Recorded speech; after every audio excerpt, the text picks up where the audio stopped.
కొత్త వాళ్ళ నుంచి వచ్చే సినిమాలంటే గనక చాలామంది ఇంట్రెస్ట్ చూపిస్తూ ఉంటారు. At the same time interest లేకుండా కూడా కనిపిస్తా ఉంటారు. ఆ ఇంట్రెస్ట్ క్రియేట్ అవ్వడానికి కారణం ఏంటంటే సినిమాకి సంబంధించిన టీజరు, ట్రైలరు, మేకింగ్ కావచ్చు, లేకపోతే ప్రమోషన్స్ కావచ్చు. ఈ రకంగా చూస్తే ఈ మధ్య కాలంలో ఆకట్టుకున్నటువంటి సినిమా, మెప్పించగలిగేటువంటి అవకాశాలు ఉన్నటువంటి సినిమాగా కూడా 'శ్రీ చిదంబరం గారు' అనే సినిమా కనిపిస్తోంది. అంటే ఈ సినిమా మేకర్స్ కావచ్చు, లేకపోతే ప్రొడక్షన్ కావచ్చు, ఆర్టిస్టులు కావచ్చు, ఎవరైనా సరే మాక్సిమం కొత్త వాళ్ళు రూపొందించేటటువంటి సినిమాగా కనిపిస్తోంది. దాని రిలీజ్‌కి ముందు కాస్త పెద్దవాళ్ళ సపోర్ట్ కూడా కనిపిస్తోంది ఆ రకంగా చూస్తే. మరి ఎలా ఉంది? సినిమా ఎలా ఉంది? ఈరోజు రిలీజ్ అయినటువంటి సినిమా ఎలా ఉంది? ఈ కథా కథనాలు ఆకట్టుకున్నాయా లేదా అనేది ఈ రివ్యూలో చూద్దాం. నీ పేరు చిదంబరమా? కాదండి. మరేటి అందరూ చిదంబరం అని పిలిస్తే పిలిపించుకుంటున్నా? శ్రీ చిదంబరం గారు కథగా చూస్తే గనక సాల్మాన్ రాజుకి మెల్లకన్ను ఉంటుంది. చిన్నప్పటి వరకు బాగానే ఉంటది గానీ ఒక దశలో అతనికి మెల్లకన్ను అనేది ఇన్ఫీరియారిటీ కాంప్లెక్స్ క్రియేట్ అవుతుంది.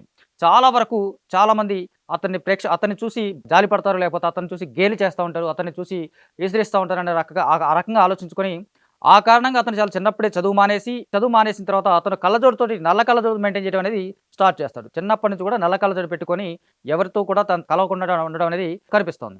So, at the same time Leela అనే ఒక అమ్మాయి ఉంటుంది. ఆ అమ్మాయి అదే ఊరులో ఉంటుంది. ఆమె కూడా చదువు మధ్యలో మానేసి ఊర్లో ఉన్నటువంటి గ్రామంలో ఉన్నటువంటి చిన్న చిన్న పనులు చేసుకుంటూ కూలి పని చేసుకున్నట్టు అమ్మాయిగా కనిపిస్తుంటది. లీలా ఇతన్ని ప్రేమిస్తా ఉంటది. ఇతను కూడా లీలాని ప్రేమిస్తారు.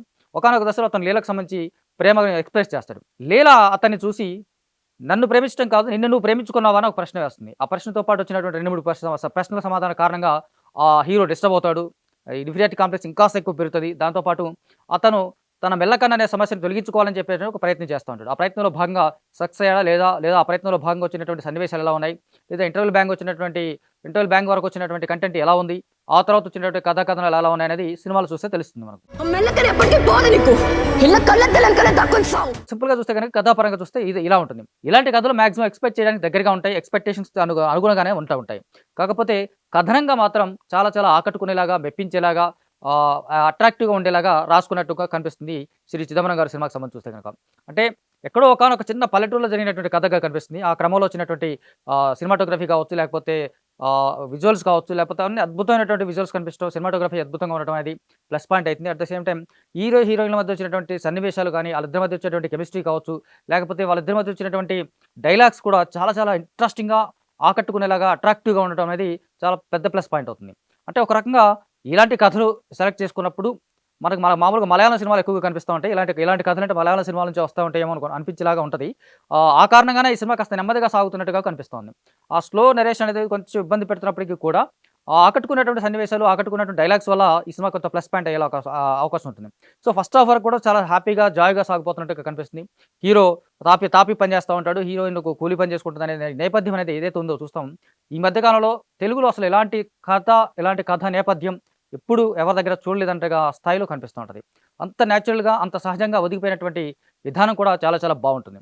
కాకపోతే సెకండ్ హాఫ్ వచ్చేసరికి కథన పరంగా కాస్త ఇబ్బంది పెడతా ఉంది. అంటే తర్వాత వచ్చినటువంటి అతని కన్ను బాగు చేసుకునటానికి చేసేటువంటి ప్రయత్నాలు కావచ్చు, ఆ క్రమంలో వచ్చినటువంటి సన్నివేశాలు కావచ్చు, అతను రాజమండ్రిలో తీసినటువంటి సన్నివేశాలు కావచ్చు, లేకపోతే రాజమండ్రి వెళ్ళిన తర్వాత చేసినటువంటి ప్రయత్నాలు కావచ్చు, ఇవన్నీ ఇంకాస్త బెటర్‌గా బావుండేది. లేక ఇంకాస్త బెటర్‌గా ఉంటే రాసుకొని ఉంటే బావుండేదంట అనిపించేలాగా ఉంటది.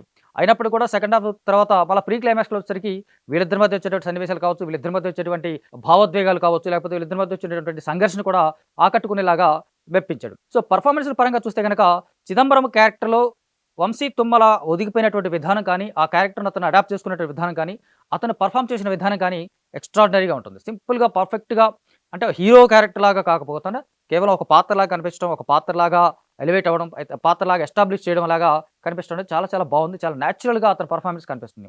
At the same time Sandhya Vasishta heroine, Leela పాత్రలో నటించినటువంటి హీరోయిన్ సంధ్యా వశిష్ఠ, ఆ అమ్మాయి కూడా చాలా చాలా అద్భుతంగా నటించింది. నిజంగా చూస్తే గనక ఒక రకంగా ఈ అమ్మాయి అతన్ని డామినేట్ చేసేలాగా పెర్ఫార్మెన్స్ పరంగా చూస్తే గనక అద్భుతంగా ఉంటుంది. చాలా natural looks, cute looks, at the same time expressive eyes, చాలా చాలా చిన్న మైల్డ్ ఎక్స్‌ప్రెషన్స్ కూడా చాలా చాలా అద్భుతంగా ఎక్స్‌ప్రెస్ చేయడం అనేది చాలా చాలా బావుంటుంది. అద్భుతమైనటువంటి నటిగా కనిపించే అవకాశం కూడా కనిపిస్తుంది. అంటే ఫ్యూచర్‌లో ఇలాంటి క్యారెక్టర్‌లు గాని, ఇలాంటి పాత్రలు గాని, ఇంకా ఎలాంటి బెటర్ క్యారెక్టర్స్ వచ్చినప్పుడు కూడా తను చేయగలిగే కెపాసిటీ ఉన్నట్టుగా తనకు అనిపిస్తూ ఉంటుంది. మిగతా పాత్రలో 'పుష్పలో' మదర్ క్యారెక్టర్ చేసినటువంటి కల్పలత కావచ్చు, లేకపోతే తులసి పాత్ర కావచ్చు, ఈ పాత్రలు కూడా చాలా బలంగా రాసుకున్నట్టుగా మనకు కనిపిస్తూ ఉంటాయి. ఆ పాత్రలు కూడా ఆకట్టుకునేలాగానే ఉంటాయి. సో మిగతా పాత్రలు కూడా మాక్సిమం మెప్పించేలాగానే ఉంటుంది మనకు మాక్సిమం చూస్తే కనుక. సో అటు కాకపోతే యేసుక్రీస్తుకు సంబంధించినటువంటి సన్నివేశాలు కావచ్చు, చర్చి సన్నివేశాలు కావచ్చు, ఇవన్నీ కాస్త తొలగించుంటే బాగుంటుంది అనిపించేలాగా, అంటే దేవుడి పరంగా కాదు, ఇది కథనం పరంగా మాత్రమే, దేవుడి పరంగా విషయంగా మాట్లాడడం కాదు, ఇది కథనం పరంగా అది అది తొలగించుంటే ఇంకాస్త బెటర్గా ఉండేది, ట్రిమ్ ఉండేది, కాకపోతే అంటే అట్ ద సేమ్ టైం మనకు స్క్రీన్ ప్లే కూడా కాస్త ఫాస్ట్గా ఉండేది అన్నట్టుగా కనిపిస్తూ ఉంటుంది మనకు. సో అయినప్పటికీ కూడా అవి కొంత ఆకట్టుకునేలాగానే రాసుకున్నట్టుగా కనిపిస్తూ ఉంటుంది మనకు మాక్సిమం. సో చూస్తే కనుక అది టెక్నికల్గా చూస్తే కనుక సినిమాటోగ్రఫీ ఎక్స్ట్రాడినరీ సినిమాటోగ్రఫీ కనిపిస్తూ ఉంటుంది. అంటే లిమిటెడ్ బడ్జెట్లో ఇలాంటి అవుట్పుట్ ఇవ్వడం అనేది చాలా చాలా బెస్ట్ వర్క్ లాగా కనిపిస్తూ ఉంటుంది. అంటే చిన్న చిన్న గ్రామంలో కావచ్చు, లేదా రాజమండ్రిలో కావచ్చు, రాజమండ్రిలో జరిగినటువంటి సన్నివేశాలు కావచ్చు, ఇవన్నీ కూడా చాలా ఆకట్టుకునేలాగా బ్యూటిఫుల్గా పిక్చరైజ్ చేయడం అనేది కనిపిస్తుంది మనకు. అండ్ మ్యూజిక్ చాలా చాలా బాగుంది. కీరవాణి పాడినటువంటి ఒక పాట చాలా చాలా బాగుంది, మీనింగ్ఫుల్గా ఉంది, ఆకట్టుకునేలాగా ఉంది. పాట సంబంధించినటువంటి చాలా చాలా బ్యూటిఫుల్గా ఉంటుంది. మిగతా పాటలు కూడా చాలా బాగున్నాయి, మిగతా పాటలు కూడా ఆకట్టుకునే ఉంటాయి. సన్నివేశాల పరంగానే పాటలు ఉండటం అనేది ఈ సినిమాకి సంబంధించిన బిగ్గెస్ట్ ప్లస్ పాయింట్. అంటే హీరోయిన్ ఉన్నారు కాబట్టి పాటలు అట్లా కాకుండా కేవలం సన్నివేశాల పరంగా మాత్రమే, లేదా మాంటే సాంగ్స్ కానీ మాత్రమే ఈ పాటలు కనిపిస్తుంది, బిగ్గెస్ట్ ప్లస్ పాయింట్ అవుతుంది. ఎడిటింగ్ పరంగా చూస్తే కాస్త ట్రిమ్ చేసి ఉండాల్సిన సినిమాకి సంబంధించి చాలా చాలా వరకు ట్రిమ్ చేసి ఉంటే కనుక కాస్త ఫాస్ట్గా నరేషన్ కనిపించేది మనకు చూస్తే కనుక. ప్రొడక్షన్ వాల్యూస్ చాలా బాగున్నాయి, నేచురల్ లొకేషన్స్తో రూపొందించిన సినిమాగా కనిపిస్తుంది. దర్శకుడిగా వినయ్ రత్నం ఫస్ట్ సినిమా ఇది. ఫస్ట్ సినిమాతో అతను బాగా ఆకట్టుకున్నాడు, మెప్పించేలాగా ప్రయత్నం చేసినట్టుగా కనిపిస్తుంది మనకు బలంగా చూస్తే కనుక. అంటే ఇలాంటి కథలు ఎంచుకున్నటువంటి కథలకు తగ్గట్టుగా పాత్రలు ఎంచుకున్నాడు. ఆ పాత్రలు తగ్గట్టుగా నేపథ్య సంగీతం కావచ్చు, సినిమాటోగ్రఫీ కావచ్చు, లేకపోతే ఎలా చూసినా సరే న్యాచురల్గా ఉండేలాగా, మాక్సిమం ఉండేలాగా అతను ప్రయత్నం చేశాడు. ఆ క్రమంలో అతని వర్క్, అతనికి సంబంధించిన డెడికేషన్ కావచ్చు, అతని రైటింగ్ కావచ్చు, ఇవన్నీ కూడా బిగ్గెస్ట్ ప్లస్ పాయింట్ లాగా సినిమా కనిపిస్తూ ఉంటుంది. ఆ కారణంగా వినయ్ రత్నంలో ఫ్యూచర్లో ఒక మంచి దర్శకుడుగా వచ్చే అవకాశాలు స్పష్టంగా కనిపిస్తూ ఉన్నాయి. ఇతను రాయగలిగే మంచి మంచి మంచి సినిమాలు రాయగలిగేటువంటి అవకాశాలు, మంచి మంచి తీసి అవకాశాలు కూడా అతనిలో ఉన్నట్టుగా మనకి కనిపిస్తుంది. సో ఓవరాల్గా చూస్తే కనుక శ్రీ చిదంబరం గారు సినిమా టైటిల్ తగ్గట్టుగానే ఒక సినిమా నటుడి పేరు మీదుగా ఉన్నటువంటి టైటిల్లా కనిపించినప్పుడు కూడా ఆ టైటిల్ పర్ఫెక్ట్గా యాప్ట్గా అయ్యేలాగా కనిపిస్తుంది. And at the same time సినిమాకు తగ్గట్టుగానే ఆకట్టుకునేలాగా మెప్పించేటువంటి సన్నివేశాలతో చాలా చాలా ఇంట్రెస్టింగ్ సినిమాలాగా కనిపిస్తుంది ఇది.